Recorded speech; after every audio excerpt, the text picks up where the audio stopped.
चलिए, तो यूनिट 2 जो है कैपिटल रिडक्शन, जिसका 10 मार्क का क्वेश्चन आपको पूछने वाले हैं, उसका एक दो सम अपने करके देख लेते हैं, so you will get the idea. Balance sheet of Ashok limited हमको दी हुई है as on 31 March 2014 as under. The scheme of capital reduction is sanction by the court is as under. Capital reduction की जो स्कीम है वो court ने approval दे दिया है। आपके पास एक full fledge asset and liability वाला इंफॉर्मेशन पड़ा है। अब कोर्ट ने जो स्कीम सैंक्शन की है उसमें हुआ क्या है वो अपने को नीचे दिया है। तो एक एक पॉइंट पढ़ेंगे, एक एक की जनरल एंट्री देखेंगे। Preference share to be reduced to 80। Reduced to 80 का मतलब 20 रुपए कम हुए, क्योंकि ऊपर प्रेफरेंस शेयर 100 रुपीज का है। उन्होंने बोला उसको 80 रुपए तक ले जाओ।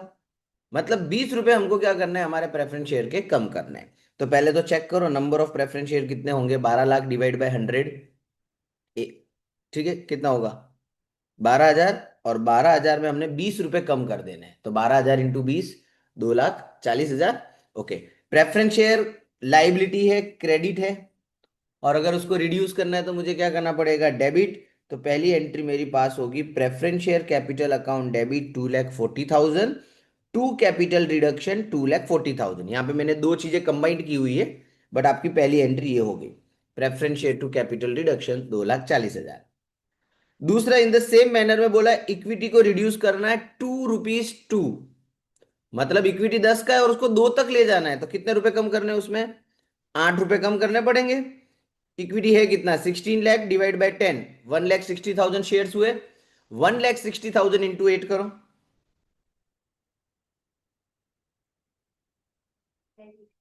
Same entry, equity share capital to capital reduction, और टोटल करके 15,20,000। ये कंबाइंड, अपने अलग अलग करनी है तो भी कोई प्रॉब्लम नहीं है। Preference share to capital reduction, equity share to capital reduction. चलिए, सेकंड में बोला है dividend on preference share is in arrears for 2 years. Preference share का डिविडेंड 2 साल से बाकी है, and the whole amount on dividend is waived by the preference share holder. और पूरी की पूरी अमाउंट प्रेफरेंस शेयर होल्डर ने बोला नहीं चाहिए, हम वेव ऑफ करते हैं। ठीक है, मतलब डिविडेंड माफ हो गया। मुझे बताओ बैलेंस शीट में कहीं पे भी डिविडेंड दिखाई दे रहा है? अनपेड डिविडेंड ऐसा कुछ? जब वो बैलेंस शीट में नहीं है और वेव ऑफ हो रहा है तो उसकी कोई एंट्री पास नहीं होगी। जो लोग बैलेंस शीट में बैठे हैं उन्हीं को अगर हम हटाते या कम करते तो ही एंट्री पास होती है। या तो डिविडेंड है ही नहीं बैलेंस शीट में, सो प्रेफरेंस शेयर डिविडेंड को वेव ऑफ करने की कोई एंट्री नहीं होगी। ठीक है, तो ये ध्यान रखना, ये बैलेंस शीट में था नहीं, इसलिए इसकी कोई जनरल एंट्री पास हमने की नहीं। चलो, फिर लिखा है debenture holder agreed to waive their outstanding interest on debenture. Debenture holder बोल रहे हैं कि उनका जो इंटरेस्ट है वो उनको नहीं चाहिए, वो वेव ऑफ करने के लिए तैयार है। ऊपर देखो कहीं पे डिबेंचर इंटरेस्ट आउटस्टैंडिंग या अनपेड इंटरेस्ट ऑन डिबेंचर मिल रहा है? कितना है? 80,000। पूरा का पूरा माफ हो गया। ये क्या है? मेरी लाइबिलिटी माफ हो गया, तो अब इसको मुझे डेबिट करना पड़ेगा। डिबेंचर इंटरेस्ट डेबिट माफ हो गया, तो to capital reduction. Very simple, ठीक है। फिर आगे क्या लिखा है? And to take over a plant and machinery. और वो सामने एक प्लांट एंड मशीनरी ले रहे जिसकी बुक वैल्यू कितनी? 320, और वैल्यूएशन कितना हुआ उसका? 240। In part payment of their holding. ऊपर जाके अगर हम देखेंगे तो डिबेंचरों का टोटल 8 लाख रुपया बाकी है। और डिबेंचर ने ऐसा बोला, एक काम करो, हमें एक मशीन दे दो। जो मशीन है कितने की? 320 की। लेकिन मैं उनको दूंगा कितने में? 240 में दूंगा। ठीक है, जब मैं उनको मशीन दे रहा हूं, किसको दे रहा हूं मैं मशीन? डिबेंचर वालों को दे रहा हूं। माफ नहीं किया अभी उन्होंने, उन्होंने बोला कुछ तो दो, तो मैंने उनको 240 की एक मशीन दे दी। तो अब ध्यान रखना, आपकी मशीन थी कितने की? आप उसकी वैल्यूएशन कितनी कर रहे हो अभी? इसका मतलब क्या हुआ? आप अपनी मशीन को 80 रुपए से कम करनी पड़ेगी आपको। तो आपकी असेट 80 रुपए से कम हो गई। असेट डेबिट होती है, कम करते वक्त उसको क्रेडिट करेंगे। एंट्री हो जाएगी कैपिटल रिडक्शन टू मशीन 80,000। अब हुआ क्या? ये मशीन 320 से 240 पे आ गई। अब ये 240 वाली चीज डिबेंचर होल्डर बोलते हैं हमें दे दो, हमारे पेमेंट के सामने, पार्ट पेमेंट के सामने। तो ये डिबेंचरों को मैं दे दूंगा, तो एंट्री हो जाएगी डिबेंचर टू मशीन 240। ऊपर देखो debenture interest to capital reduction हुआ था। कैपिटल रिडक्शन कब आएगा? जब माफ हो जाता है। यहाँ पे माफी नहीं मिली है उनको, यहाँ पे आपने सामने उनको कुछ दे दिया है। क्या दे दिया? मशीन, तो टू मशीन कर दिया। अच्छा, मशीन की वैल्यू बढ़ जाती तो पहले वैल्यू बढ़ाते और उसके बाद डिबेंचर वालों को असेट देते। घटी तो पहले असेट की वैल्यू घटाओ और उसके बाद डिबेंचर वालों को दे दो। ये क्लियर हुआ? चलो, कंपनी ने 80,000 रुपए का क्लेम एक्सेप्ट किया है। ठीक है, और ऊपर देखो आप, वर्कमैन एक्सीडेंटल कॉम्पेंसेशन फंड कितना है आपके पास? 4 लाख। लेकिन एक्सेप्ट कितना किया? खाली 80,000 का उन्होंने बोला है कि हम एक्सेप्ट करेंगे। एक्सेप्ट करने का मतलब आपको पे करना पड़ेगा ये।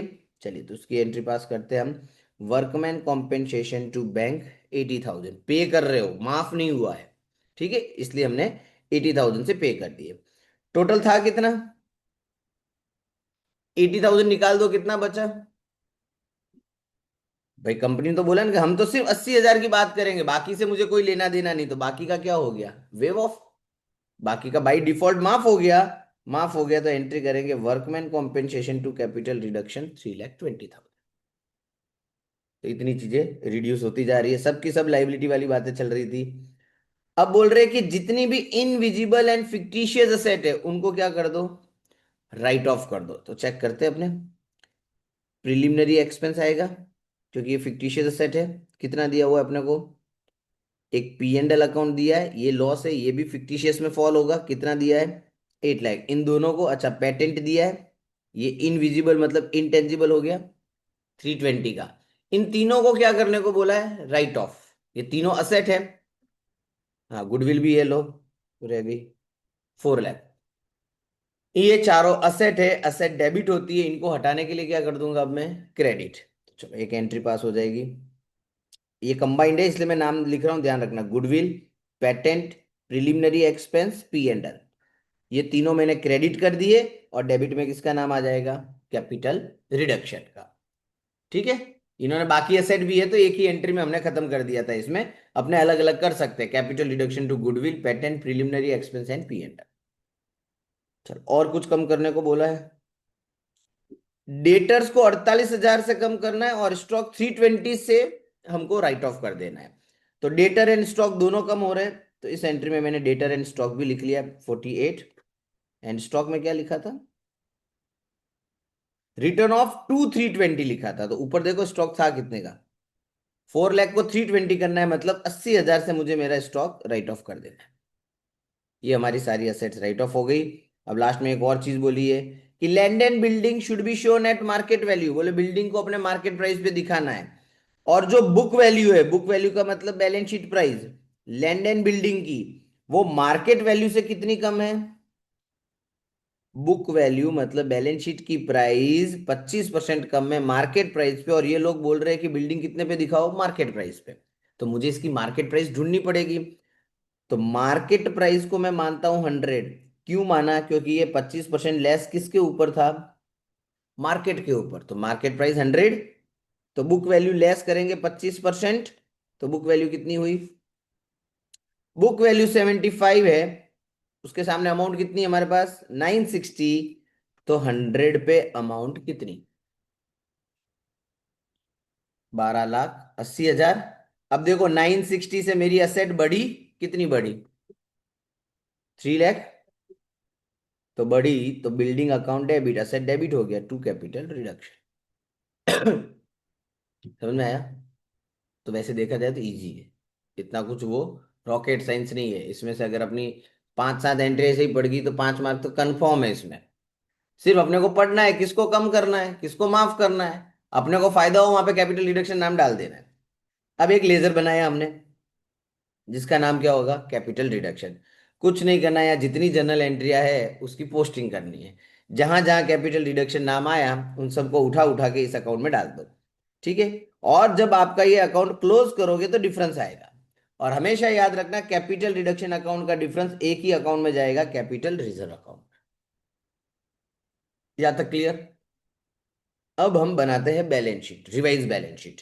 रिवाइज बैलेंस शीट में कुछ नहीं करना है, ये ऊपर वाली बैलेंस शीट को ध्यान में रखते हुए प्लस माइनस करना है। अगर असेट डेबिट हुई है तो प्लस करेंगे, क्रेडिट हुआ है तो माइनस। ये किसकी बात कर रहा हूं मैं? असेट की। और अगर हम लाइबिलिटी की बात कर रहे हैं तो लाइबिलिटी क्रेडिट हुई है तो प्लस और डेबिट हो तो माइनस। तो चलो कैलसी तैयार रखो, लिखो कैलसी में। इक्विटी 16 लाख। चेक करते हैं जनरल एंट्री में इक्विटी इक्विटी इक्विटी। 1280 डेबिट है, माइनस कर दो। और कहीं पे इक्विटी नहीं है, कितना बचा इक्विटी? आ गया इक्विटी। चलो फिर प्रेफरेंस शेयर 12 लाख। और गए कितने? 240। 12 में से 240 माइनस कर दो। हम्म।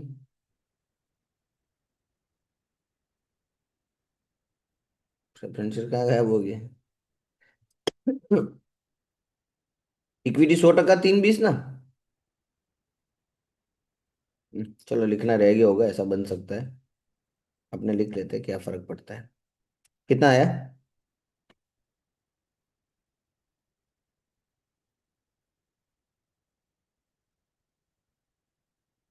हम्म, चलो next. Workman accident compensation fund 4 lakh था। आई थिंक सो ये खत्म हो गया था। कहाँ गया? एक तो ये रहा और एक ये इधर। बैंक नहीं है, बैंक अभी बाकी है। वर्कमैन कॉम्पेंसेशन फंड जीरो हो गया हमारा, क्योंकि यहाँ पे 80 और यहाँ पे 320 से वो डेबिट हो गया। चलो फिर डिबेंचर 8 लाख के थे। ये इंटरेस्ट है, डिबेंचर नहीं है। डिबेंचर ढूंढना, ये रहा 5 नंबर की एंट्री में डिबेंचर डेबिट हो रहा है। माइनस करो 240। और कहीं पे डिबेंचर नहीं है आगे, तो बैलेंस शीट में जाके देख लेता हूँ मैं 560 है कि नहीं। यस 560 दिया हुआ है। चलो डिबेंचर के बाद अनपेड इंटरेस्ट ऑन डिबेंचर 80,000 है। वो तो कैंसिल हो गया पूरा का पूरा। ये 80,000 से डेबिट, तो डेबिट डेबिट जीरो हो गया वो। चलो पची क्रेडिटर्स 320 के। क्रेडिटर पे तो कोई पॉइंट था ही नहीं, तो क्रेडिटर एज इट इज ही लिखने पड़ेंगे मुझे। 320 के क्रेडिटर एज इट इज आ गए। चलो फिर कहाँ गया? लाइबिलिटी साइड कंप्लीट होगी, असेट साइड गुडविल। गुडविल हमने देखा था पूरी की पूरी राइट ऑफ हो गई है। Goodwill, patent, preliminary and cash and bank, ये तो बाय डिफॉल्ट खत्म हो गए थे। ये तो वापस बैलेंस शीट में आने से ही रहे। ठीक है, इनके रिलेटेड जनरल एंट्री है हमारे पास, तो वहां पे उसको हाईलाइट करके इसको खत्म कर देते हैं। ये भी गया, ये भी गया, ये भी गया, ये भी गया, ये चारों गायब।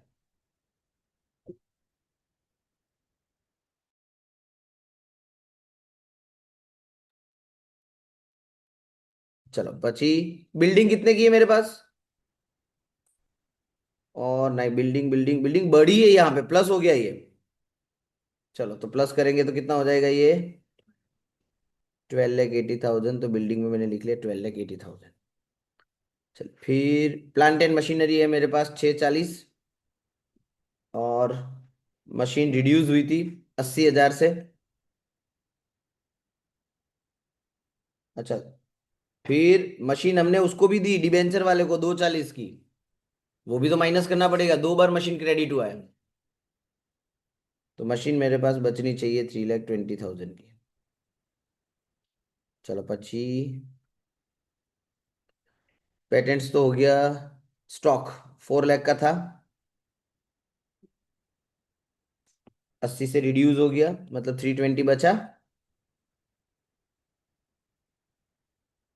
ठीक है। चलो फिर स्टॉक के बाद डेटर्स 320 के थे नेट। और कितने कम हुए थे उसमें? 48। 48,000 से डेटर कम कर दो, तो 2,72,000 मेरे डेटर हो गए। चलिए फिर सब हो गया क्या? कैश एंड बैंक बैलेंस, इसमें तो कुछ होता, अच्छा हाँ, कैश एंड बैंक बैलेंस होगा ना। 80,000 लिखो कैलसी में। पेमेंट बहुत सारे हो भी जाते, बैंक का आया एक अमाउंट यहाँ पे 80,000। बस, तो बैंक हो गया जीरो। अब कुछ बचा नहीं। अब ध्यान रखना, ये जनरल एंट्री देखो मैंने येलो से हाईलाइट की है, इसका मतलब ये सब कैंसिल हो गए। देखो हर जगह पे कैपिटल रिडक्शन बच गया। पर कैपिटल रिडक्शन हम यहाँ क्लोज करके बैठे हैं, तो उसके लिए वापस कैलसी में करने मत बैठना। ये ऑलरेडी हमने लेजर इसीलिए तो बनाया था कि कैपिटल रिडक्शन का डिफरेंस कितना आया? 32,000। तो ये 32,000 किस में डाला हमने? कैपिटल रिजर्व में। कैपिटल रिजर्व चला जाएगा बैलेंस शीट में रिजर्व एंड सरप्लस में। अरे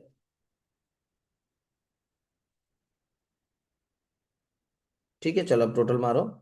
320 प्लस 960 प्लस 32। अच्छा, मतलब टोटल सही लिखा मैंने, प्रेफरेंस शेयर गायब करके।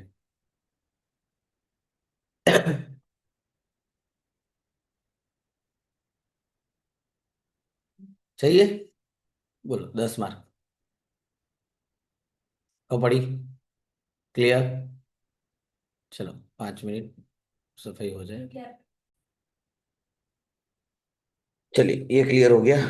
बस इसमें सिंपल फंडामेंटल आपको याद रखने थे, वो आपको समझ में आ गए। असेट रिड्यूस होगी, लाइबिलिटी रिड्यूस होगी या बढ़ सकती है असेट, बस।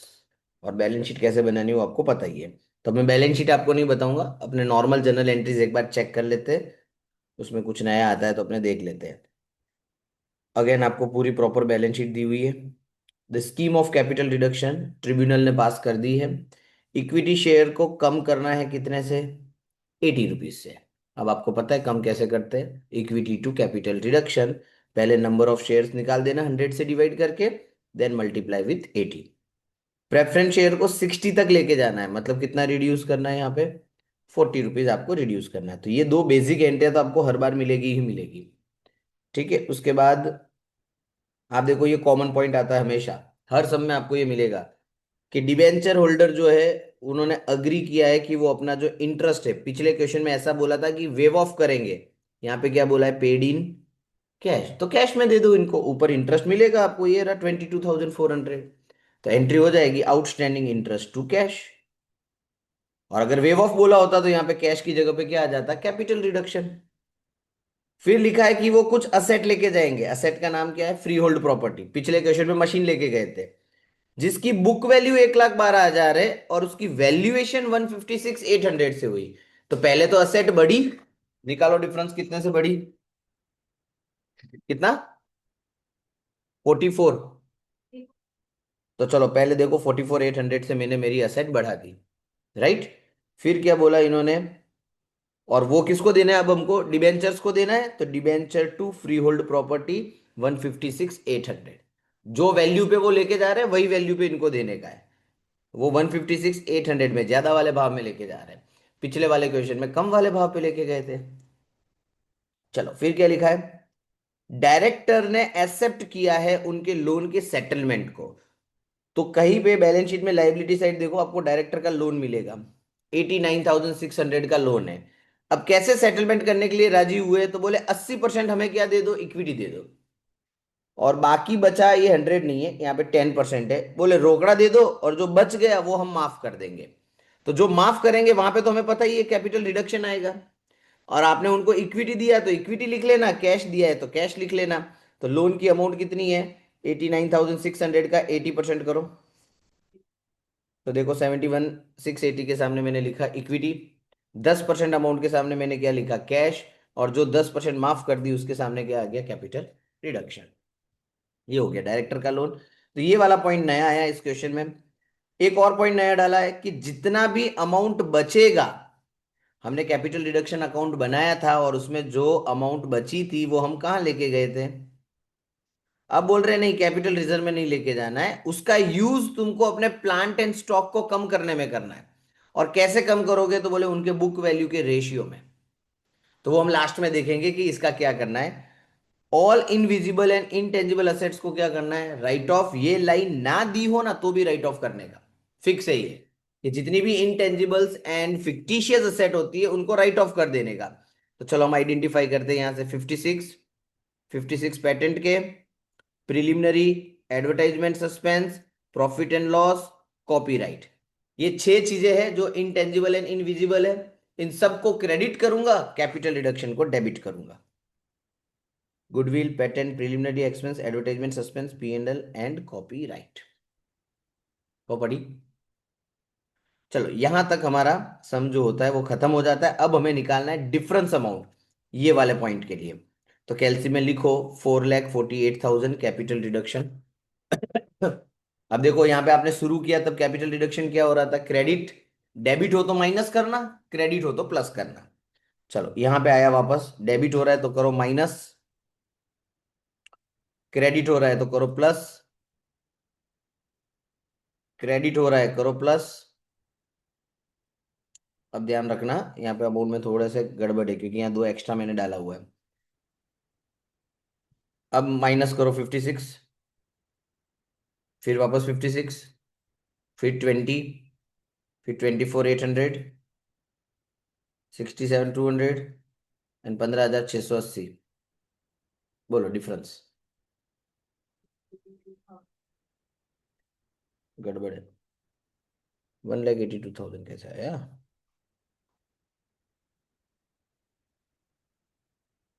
पक्का इतने ही आ रहा है?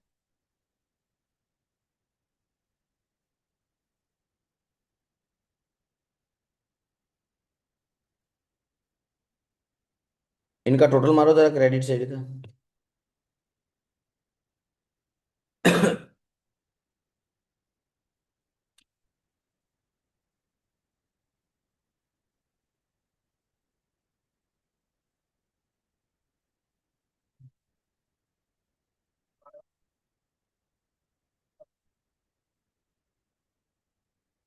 सही आ रहा है? इन दोनों को माइनस करो।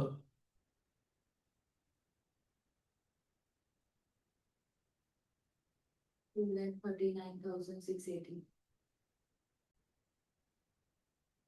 तो यहाँ पे अमाउंट में गड़बड़ है अपनी। यहाँ पे आपका डिफरेंस ये भी मैं हटा देता हूँ। ठीक है, अभी हमने कैपिटल डिडक्शन अकाउंट को क्लोज किया था, ना पता चले तो एक कैपिटल डिडक्शन अकाउंट बना देने का।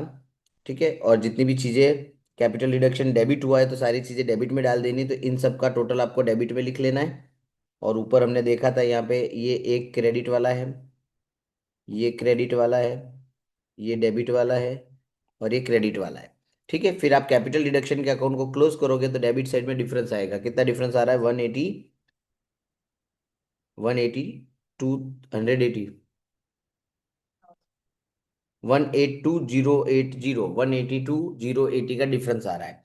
अब नॉर्मल सिनारियो में हम इस डिफरेंस को कहाँ लेके जाते हैं? कैपिटल रिजर्व में। लेकिन क्वेश्चन में यहाँ पे ऐसा बोला था कि जो भी तुम्हारा डिफरेंस आता है उसको यूज करना है प्लांट एंड स्टॉक को रिड्यूस करने में, उनके proportion to their book value.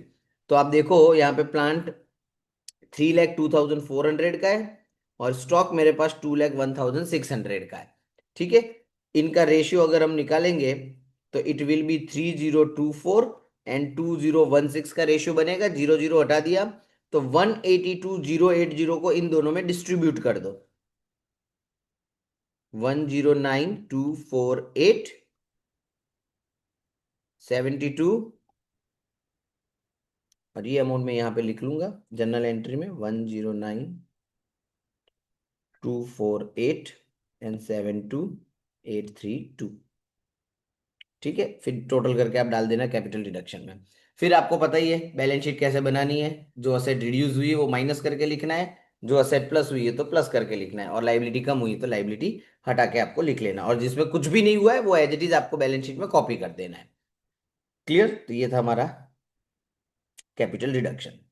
अब इसके छोटे क्वेश्चन देख लेते हैं, बड़े क्वेश्चन में अगर टाइम लगता है तो। मैंने बोला है छोटे क्वेश्चन 5-5 मार्क में पूछे जाते हैं। अब बड़े वाले क्वेश्चन अगर आपको आ गए तो छोटे वाले क्वेश्चन आपको वैसे ही आ जाएंगे। चलिए छोटे वाले क्वेश्चन 5 मार्क में, पहला क्वेश्चन अपने देखते हैं क्या लिखा हुआ है। कि डायरेक्टर ने अग्री किया है कि वो 55% उनका जो क्लेम है वो इक्विटी शेयर में लेने के लिए रेडी है। अभी ऊपर वाले क्वेश्चन में ऐसा पॉइंट आया था।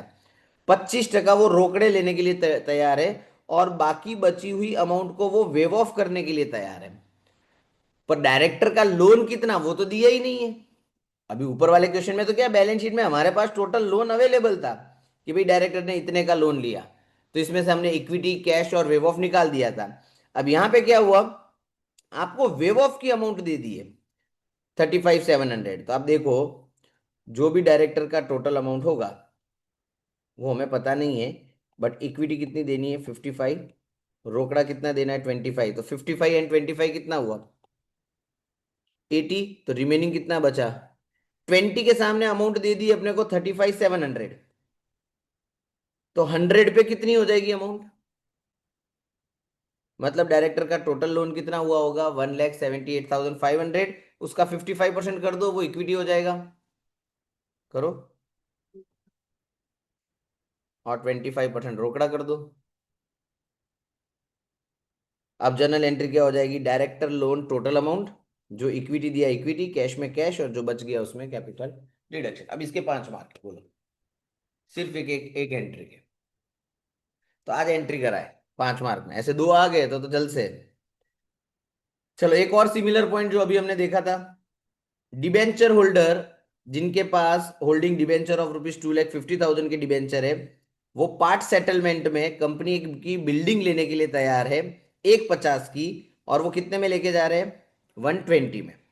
ठीक है, और अपने अकाउंट को वो सेटल करना चाहते हैं। एंट्री क्या होगी? डिबेंचर है कितने के? भले 250 को, लेकिन वो लेके क्या जा रहे हैं? यहाँ पे पिन लो चाहे, यहाँ पे देखो मैंने आपको बताया था 2 एंट्री पास करेंगे हम, ये एक में की हुई है, अपने इसको 2 में कन्वर्ट करते हैं। पहले तो आप देखो बिल्डिंग थी कितने की? 120 की, लिखा है appearing in the book of the company at ₹120। लेके कितने में जा रहे हैं वो? तो बिल्डिंग बढ़ी कितने से? 30,000 से। तो पहली एंट्री पास कर देना, बिल्डिंग टू कैपिटल रिडक्शन 30,000। अब डिबेंचर होल्डर उस बिल्डिंग को लेके जा रहे हैं, तो नाम एंट्री क्या हो जाएगी? डिबेंचर टू बिल्डिंग 150 में वो लेके जा रहा है। बाकी डिबेंचर की वैल्यू से मुझे कोई लेना देना नहीं है। ठीक है, तो ये एंट्री करने की जगह ये 2 एंट्री कर देने की सस्ती वाली, ये ज्यादा इजी रहेगा। फिर एक और क्वेश्चन, अगेन वापस देखो डायरेक्टर वाला आया 60%, ये बहुत पूछा जाता है, तो इसके तो सबसे ज्यादा चांसेस है एग्जाम में पूछने के। 65% वो इक्विटी लेने के लिए तैयार है, 15% रोकड़ा, और जो बचा हुआ वो कैश में। तो बचा हुआ 42,840, ये 65 है, 15 है, तो टोटल हो गया 80। तो ये 20% हुआ, तो 100 पे कितना? 42,840 डिवाइड बाई 20% कर दो। उसमें से 65 का इक्विटी, 15 का रोकड़ा, और बचा हुआ वेव ऑफ। क्लियर? बोलो भाई, कोई डाउट?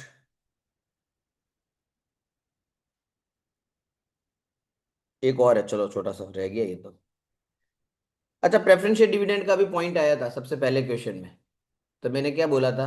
प्रेफरेंशियल डिविडेंड को वेव ऑफ करने का मोस्टली बैलेंस शीट में लिखा हुआ नहीं होता है, इसलिए वेव ऑफ करने की कोई एंट्री पास नहीं करेंगे। अब ये तो छोटा सा क्वेश्चन है, हमको तो बैलेंस शीट दी हुई होगी नहीं, तो आपको याद यही रखना है कि प्रेफरेंशियल डिविडेंड को वेव ऑफ करने की कोई जर्नल एंट्री पास नहीं होगी। 21,000 रुपए का डिविडेंड है, is not declared and paid, preference share holder agreed to waive, उसमें से कितना वो वेव ऑफ करने के लिए तैयार है? ये 3/5 की एंट्री नहीं होने वाली कंफर्म, पर कितने के सामने वो कुछ और लेने के लिए तैयार है? बोले 2/5 के सामने हमें कुछ तो दो। तो 21,000 का 2/5 करो, 8,400 रुपीज की जो डिविडेंड अमाउंट है उसके सामने वो क्या मांग रहे हैं आपसे? Equity share. तो जनरल एंट्री याद रखना इसकी, capital reduction to equity share capital reduction to equity share capital. ठीक है, आपने 8,400 के शेयर इश्यू किए, किसके सामने? प्रेफरेंस शेयर डिविडेंड के सामने। वो प्रेफरेंस शेयर है जो हमारे पास थे ही नहीं। तो कहीं पे प्रेफरेंस शेयर डिविडेंड नहीं लिखना है, आपको याद रखना है कैपिटल रिडक्शन को डेबिट कर देना है, और आपने सामने क्या दिया उनको? इक्विटी, तो इक्विटी को क्रेडिट कर देना है। हाँ, वेव ऑफ करने की कोई एंट्री पास नहीं होगी। ठीक है, चलो फिर कुछ थ्योरी क्वेश्चन है, ये भी मैं आपको बता देता हूँ, ये भी आपके लिए इजी है। सवाल पूछा जाता है, discuss the method of capital reducing, या फिर ऐसा पूछेंगे, what are the ways in which a company can reduce it share capital under companies act. बोले कौन सी मेथड है, कौन से रास्ते जिससे कंपनी अपनी शेयर कैपिटल रिड्यूस कर देगी? तो ये तो सब आपने पढ़ा हुआ ही है इंटर में, तो आपको सिर्फ पॉइंट याद रखने, देखो, कैंसल कर दो अपनी अनप्रेजेंटेड कैपिटल को, return excess capital to share holder, reduce liability on shares, share buyback कर दो, शेयर की फेस वैल्यू को घटा दो। ये 5 कारण लिख के आ जाना, और 5 के अंदर अपनी मर्जी से 2-2 लाइनें लिख लेना। बेटा उठ जाओ। ठीक है, पांचों में 2-2 3-3 लाइनें लिख लेना अपनी मर्जी से, 10 मार्क आ जाएंगे। 10 में से वो 8 तो देगा, तो 5-7 दिन में खत्म हो जाएगा ये। फिर एक सवाल पूछा जाता है, write losses to be written off from capital reduction. तो ये अभी हमने पढ़ा था, एक वर्ड लिखा हुआ आ रहा था बार बार, इनविजिबल एंड फिक्टिशियस असेट्स को राइट ऑफ करना है। तो कौन कौन से? एक्यूमुलेटेड लॉसेज राइट ऑफ होते हैं, intangible fictitious asset, loss on revaluation, provision for contingency and reconstruction expense. सिर्फ ये नाम याद रखना, या फिर क्या करना, ऊपर वाले क्वेश्चन में दो तीन तो आपको बैलेंस शीट में दिए हुए ही होंगे और दो तीन अपने घर के डाल देना। ये भी आपको 5 या 10 मार्क में पूछा जा सकता है। फिर एक सवाल था, right provision of companies act for capital reduction. ये फिर आप पढ़ लेना, सेक्शन 66 आता है, नेशनल कंपनी लॉ ट्रिब्यूनल इसमें इन्वॉल्व होता है। उसकी प्रोसेस क्या है, रिजोल्यूशंस पास करवाने पड़ते हैं, अलग अलग पैरामीटर्स क्या है, क्रेडिटर को प्रोटेक्शन देना होता है, अकाउंटिंग स्टैंडर्ड इसमें क्या कहता है, ऑर्डर कितने दिन में इश्यू करना होता है, क्या क्या चीज़ों पे प्रोहिबिशन गवर्नमेंट ने रखा हुआ है, वो याद रखना। तो ये थोड़ा मुझे टेढ़ा लग रहा है, इतना जल्दी आपके दिमाग में नहीं घुसेगा, लेकिन बाकी वाली सारी चीजें आपके दिमाग में घुस जाएगी। बाकी थ्योरी क्वेश्चन में मुझे कोई दम नहीं लगा। क्लियर? यहाँ पे हमारा कैपिटल रिडक्शन कंप्लीट हुआ। So we have done profit prior, unit 1 and then capital reduction.